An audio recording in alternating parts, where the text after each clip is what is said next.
चंद अफराद की मेहनत से अगर वो इस्टेब्लिश हो जाए तो उसका पायदार होना बड़ा लाजमी है, क्योंकि उसके beneficiary her walk of the life के लोग होते हैं। तो इन चीज़ों को अगर हम फोकस करें, और बहुत सारे लोग ऐसे ज़रूर हैं और हम सब जानते हैं उनको, उनमें ये सलाहियत पाई जाती है, लेकिन बदकिस्मती से किसी ना किसी स्टेज पे आके वो रुक जाते हैं। उनके एक्सपीरियंस, उनके जज्बात, क्योंकि वो न्यूटन का लॉ है कि every action has a reaction. तो पाकिस्तान में मतलब है जैसे जो मुल्क है वहां पे every good action has many bad reaction, और लोग उतने रेजिलियंट नहीं होते, उतने परसवेरेंस का मुजाहरा नहीं करते। मैंने मतलब अपने, मुझे कोई आर नहीं ये बात कहने में कि जाफरी साहब इज एन एक्सेप्शन, जिन्होंने अगेंस्ट ऑल ऑड अपना जो अलम है उसे बुलंद रखा है, वो दिया जो है वो जलाए रखा है। और ज़रूरत यह है कि इनकी काविशों के साथ कुछ और लोग मिलें, कुछ और जहन मिले, कुछ और रिसोर्सेज मिले, और जो जो चीज़ें उस नहज पे पहुंच चुकी हैं जिन्हें थोड़ी सी पुश और चाहिए, वो पूरे एक निज़ाम में बदल सकती है। तो ये वो मौका होता है कि जहाँ पे हिम्मत नहीं हारनी होती, चंद लोगों का साथ मिलके एक नए जमाने का, एक नई दौर का आगाज कर सकते हैं, जिसके बारे में अल्लामा इकबाल ने कहा कि जहाने ताज़ा की है अफकारे ताज़ा से नमूद, कि संगो खिश से होते नहीं जहाँ पैदा।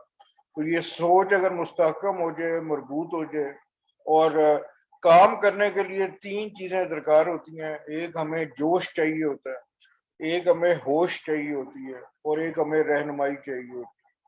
तो अभी ये तीनों चीज़ें मौजूद हैं, सिर्फ ये है कि आगाज करना है, और इसे किसी एक मकसद जिसके तहत ये डिजिटल पाकिस्तान का क़याम अमल में लाया गया, इसे किसी मुकाम तक, किसी मंजिल तक पहुंचाना है।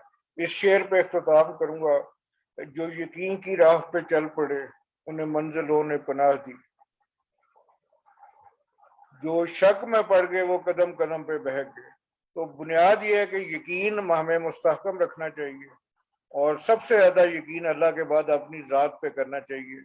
किसी ने कुछ नहीं करना, और अगर करना है तो हमने खुद करना है। अगर हम खुद नहीं कर सकते तो हमें ये बिल्कुल भी किसी से उम्मीद रखने का कोई वजह बनती नहीं है सिरे से, कि आप किसी और पे तवक्को रख के बैठे जबकि आप खुद अपना काम ना करें। बहुत शुक्रिया। जी बहुत शुक्रिया नवीद साहब, आपने बड़े एक डिटेल में सारी चीज़ों को आपने एक्सप्लेन किया और उनको सब तक पहुंचाया। तो अब मैं चाहूँगा कि ब्रिगेडियर अंजम साहब अगर मुझे सुन रहे हैं तो वो अपने पॉइंट ऑफ व्यू इस हवाले से रखें कि एजेके में जो चैलेंजेस हैं उनको कैसे कवर किया जा सकता है, जो टूरिज्म डेवलपमेंट है वहाँ पे उसको कैसे प्रमोट किया जा सकता है, फार्मिंग जो वहाँ पे होती है, वहाँ पे फ्रूट्स वगैरह बड़े अच्छे होते हैं, वहाँ पे अखरोट वहाँ का मशहूर है हमारी वैली का।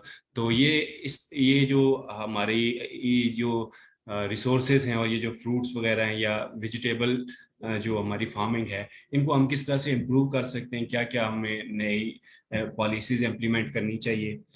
और इसके इसके साथ साथ मैं ये भी चाहूँगा कि जो वर्चुअल टूरिज्म है उसको कैसे प्रमोट किया जा सकता है, क्योंकि वर्चुअल टूरिज्म एक अब ट्रेंड बन चुका है। लोग घरों में बैठ के वो ब्यूटी वहाँ एंजॉय कर रहे होते हैं जो मतलब वहाँ होती है, और वो घर में बैठ के उसको फील कर रहे होते हैं। तो प्लीज़ ब्रिगेडियर अंजम साहब अगर आप मुझे सुन रहे हैं तो प्लीज़ रिस्पॉन्ड करें।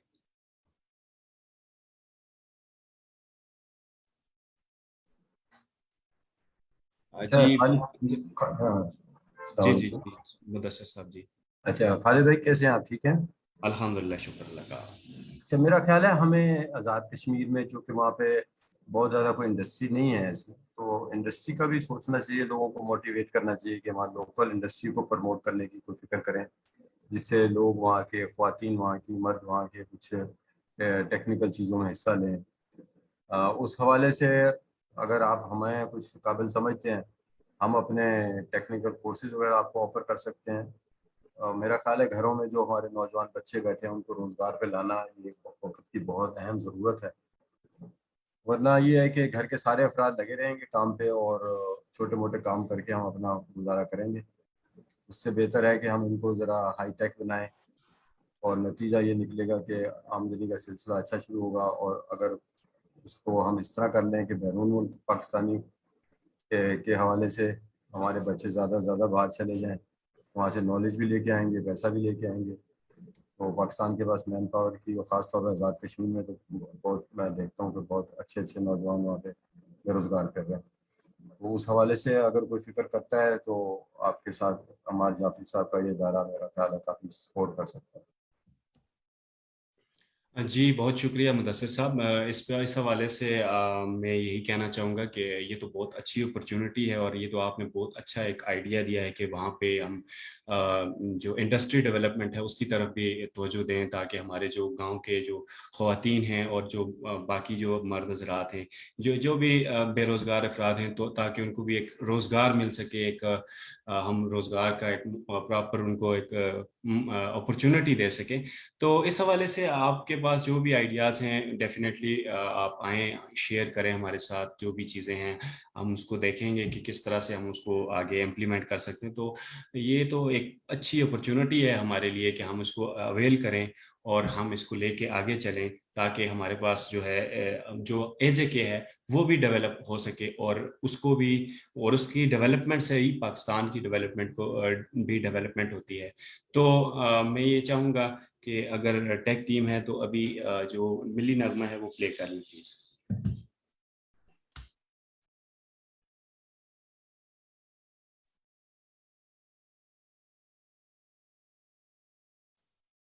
جی ٹیک ٹیم, غلام نبی صاحب آپ کو میری آواز آ رہی ہے؟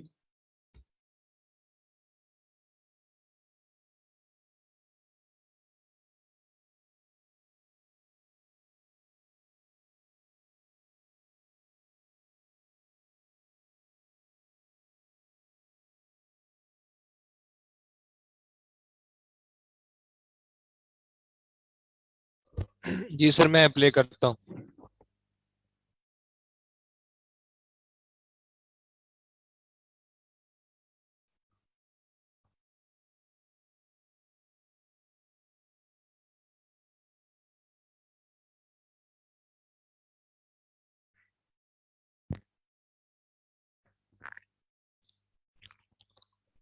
جی کوئی اور اس پہ بات کرنا چاہے؟ کشمیر پہ بھی ٹائم ہے ہمارے پاس 15-20 منٹ. تو ابھی السلام علیکم. السلام علیکم.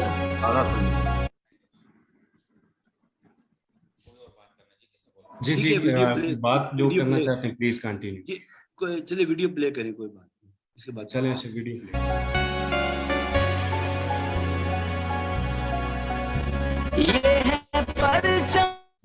ہیلو جی السلام علیکم.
जी बहुत शुक्रिया, ये मिली नगमा था। और अभी जो भाई बात करना चाह रहे थे, प्लीज कंटिन्यू करें।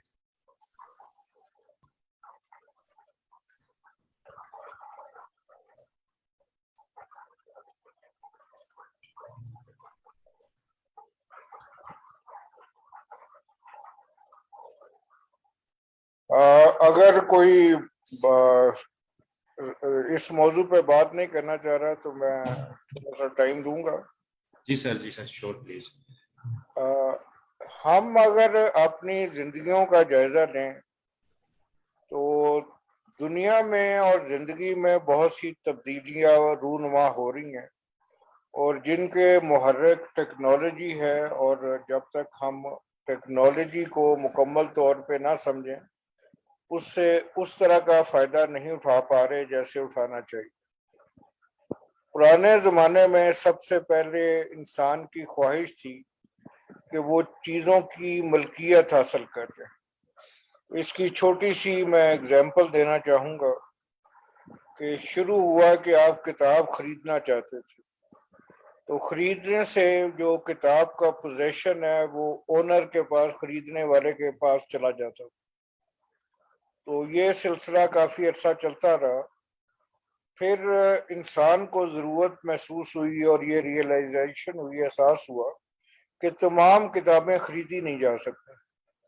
तो उससे जो तस्वर उभरा वो तस्वर लाइब्रेरी का उभरा कि एक ऐसी जगह हो जहाँ पे शेयरिंग मुमकिन हो सके, कि आप चीज़ों को शेयर कर लें और शेयरिंग की बुनियाद के ऊपर आप वो फ़ायदा हासिल कर लें जो पहले आप मिल्कियत की हैसियत से उठा रहे थे। तो यहाँ से जो रिवाज हुआ इंसानों के दरमियान, वो लाइब्रेरी का, शेयरिंग का कॉन्सेप्ट शुरू हुआ। अभी टेक्नोलॉजी ने ये परमिट कर दिया कि आप शेयरिंग ना करें बल्कि असेस कर, कि लाइब्रेरी जो है वो वर्चुअल डोमेन में चली गई और किताबें अवेलेबल मुहैया हो गई। तो आप एक सब्सक्रिप्शन दे के तो उन किताबों तक रसाई हासिल कर। तो आप देखें कि जो तब्दीली वाकया हुई वो 3 नौयत की हुई। पहले जोर था मिल्कियत पे, दूसरा शेयरिंग पे हुआ, और अभी टेक्नोलॉजी की वजह से असेस में हो गया। इससे फर्क क्या पड़ा कि आपके पास अपॉर्चुनिटी बढ़ गई वो काम करने की पहले जो आपका ख्वाब था।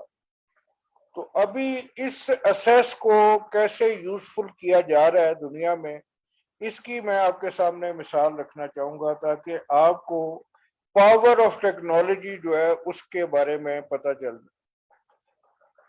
एक टर्म इस्तेमाल की जाती है जिसे कैपेक्स कहते हैं, कैपिटल एक्सपेंडिचर, कि आप शुरू में अगर कोई फैक्ट्री या अदारा बनाते हैं तो आपको बहुत सारा सरमाया दरकार होता था जिसे कैपेक्स कहते थे, और उस अदारे को चलाने के लिए जो अखराजात होते थे उसे ओपेक्स कहते थे, ऑपरेशनल एक्सपेंडिचर्स कहते थे, कि उसके ऑपरेशंस को मेंटेन रखने के लिए फिर सरमाया चाहिए होता था। तो एक आपको कैपिटल सरमाया चाहिए होता था और दूसरा आपको ओपेक्स चाहिए होता था, ऑपरेशनल एक्सपेंडिचर्स चाहिए। अभी टेक्नोलॉजी ने इन दोनों चीजों की जरूरतों को खत्म कर। इसकी पहले मैं एक छोटे लेवल पे जो हमारे दरमियान में ये मिसाल चल रही है उस पर एक्सप्लेन करूंगा, और इस चीज को ब्लू ओशन टेक्नोलॉजी कहते हैं, ब्लू ओशन स्ट्रेटेजी कहते हैं, जो कि टेक्नोलॉजी की बुनियाद पे काम कर रही है। अभी हमने एक रेवोल्यूशन देखा कि पाकिस्तान में उबर और करीम की जो सर्विसेज है वो अवेलेबल हो। तो आप देखें कि जिसने इस आइडिया को कंसीव किया, जिसने इसको आइडिया से शुरू की बात को, उसने सिर्फ एक सॉफ्टवेयर डेवलप की, और उसमें उन्होंने कहा कि जिसके पास गाड़ियां हैं और उसको वो पैसे में कन्वर्ट करना चाहता है वो हमारे साथ रजिस्टर कर। तो रजिस्टर करने का एडवांटेज ये हुआ कि जो लोग ट्रेवल करना चाहते हैं वो भी उसी सॉफ्टवेयर पे अपने आप को प्लेटफॉर्म पे रजिस्टर कर। तो एक के पास गाड़ी है और एक के पास रिक्वायरमेंट है, तो अभी टेक्नोलॉजी ने, जो इंफॉर्मेशन टेक्नोलॉजी ने इन तीनों लोगों को मुंसलिक कर दिया एक प्लेटफॉर्म के साथ, कि जो प्लेटफॉर्म चलाने वाला है या बनाने वाला है, एक जो है जिसके पास गाड़ी अपनी है, और एक वो है जिसको जरूरत है उसने ट्रेवल करना। तो उसने गूगल की सर्विस, जो मैंने जैसे सब्सक्रिप्शन कह रहा हूँ, सर्च करने के लिए इजाजत दी, और उसे भी इसी के साथ मुंसलिक कर दिया। तो अभी जिसको गाड़ी चाहिए वो गूगल पे अपना एड्रेस बता देता है और ड्राइवर जाके उसे पिक कर लेता है और उसको जो मंजिल मकसूद तक पहुंचा देता है। और अभी गाड़ी वाले ने इस काम के लिए गाड़ी नहीं खरीदी, ड्राइवर जिसके पास वो टाइम अवेलेबल था उसने यूटिलाइज करना शुरू कर दिया, जो प्लेटफॉर्म था उसने अपना कमीशन लेना शुरू कर दिया, तो जो ट्रेवल करने वाले था उसको एक जरूरत की चीज मिल गई। अभी आप देखें कि इस पूरे मामले में ना कैपेक्स लगा और ना हमारा जो है वो ओपेक्स लग रहा है। वही चीजें जो अवेलेबल थी, पहले इस्तेमाल नहीं हो पा रही थी इंफॉर्मेशन टेक्नोलॉजी के बगैर, वो एक प्रोडक्टिव मॉडल में आ गया और वो पैसा जनरेट होना शुरू हो गया। हमारे माइंडसेट में तरक्की का जो कॉन्सेप्ट अभी तक है, जिसको लोग फॉलो करते हैं कि पैसा किधर से आएगा, वो ये नहीं देखते कि अपॉर्चुनिटी मौजूद है कि नहीं है। वो लोग जिनके साथ अगर वो खुलूस के साथ एक फूल प्रूफ सिस्टम के साथ मुंसलिक होके आपस में ज्वाइन करके किस तरीके से पैसा कमा सकते। अभी जो काउच सर्फिंग के कॉन्सेप्ट से वाकिफ है, उन्होंने ये देखा दुनिया पूरी में कि एक बंदे के पास एक एक्स्ट्रा घर में कमरा अवेलेबल और एक टूरिस्ट है उधर, उसको होटल नहीं मिलता, तो उसने एक एप्लीकेशन बनाई कि आपने अगर इस इलाके में आना है, आप मेरे पे बुकिंग कर लें, मेरा कमरा इस्तेमाल कर लें, मैं आपको बुनियादी खाना सहूलतें फराहम करूंगा, उसके एवज आप मुझे मुआवजा दे दीजिएगा। अभी ना होटल बनाना पड़ा, ना किसी को कोई खर्चा करना पड़ा, वही चीज जो पहले मौजूद थी उसे प्रोडक्टिवली इंटीग्रेट कर दिया इंफॉर्मेशन टेक्नोलॉजी के जरिए पे, और दोनों का मसला हल हो गया, उसको रहाइश मिल गई और उसको उस फालतू कमरे के पैसे मिलने शुरू हो गए। तो अभी आप जी देखें नवनीत साहब, सॉरी टू इंटरप्ट यू, मैं यहाँ पे एक और दोस्त ऐड हुए हैं एजेके से, अगर आप मुझे अलाउ करते हैं तो मैं उनको शामिल करना चाहूँ। अच्छा, हमारे साथ अभी हमें ज्वाइन किया है एजेके से सकलैन मीर ने, नीलम वैली से उनका ताल्लुक है, और ये एजेके यूनिवर्सिटी में इंग्लिश डिपार्टमेंट में अभी BS इंग्लिश के स्टूडेंट हैं। तो मैं चाहूँगा कि ये 14 अगस्त के हवाले से एजेके में जो भी चैलेंजेस हैं या जो पॉसिबिलिटीज हैं या जो डेवलपमेंट सेक्टर पे हम जो जिस तरह से जा सकते हैं, तो अगर सकलैन मीर साहब अभी हमें सुन रहे हैं तो प्लीज आप अपने ख्यालात का इजहार करें यहाँ पे। जी सकलैन साहब। खालिद साहब बहुत बहुत शुक्रिया आपका। दरअसल मैं ट्रैवल भी कर रहा हूँ साथ साथ मैंने ये मीटिंग भी ज्वाइन की हुई है। तो अगर 14 अगस्त की बात की जाए और डेवलपमेंट की खास तौर पर, तो डेवलपमेंट सेक्टर में अगर हमारे नीलम वैली की बात की जाए तो यहाँ पर जो पोटेंशियल, असल में इस पर बात करना चाहूँगा। हमारे यहाँ टूरिज्म का पोटेंशियल बहुत ज्यादा है जिसमें डेवलपमेंट की जरूरत है, और अगर इस इंडस्ट्री को डिजिटलाइज कर दी जाए तो मेरे ख्याल से फ्यूचर के अंदर इसके अंदर जो पोटेंशियल है वो billions of dollar, millions of dollar में जा सकता है। अभी तो यहाँ पे ये बिगनिंग है, तो फ्यूचर में अगर इसका स्कोप देखा जाए तो बहुत ज्यादा है। तो इस हवाले से मैं इतनी बात करना चाहूंगा। बाकी अम्मार जाफरी साहब से भी मेरी कोई कन्वर्सेशन इस हवाले से चल रही है, तो मजीद कोई इनपुट हुई तो मैं उनसे शेयर करूंगा। जी बहुत शुक्रिया, ये सकलैन मीर साहब थे।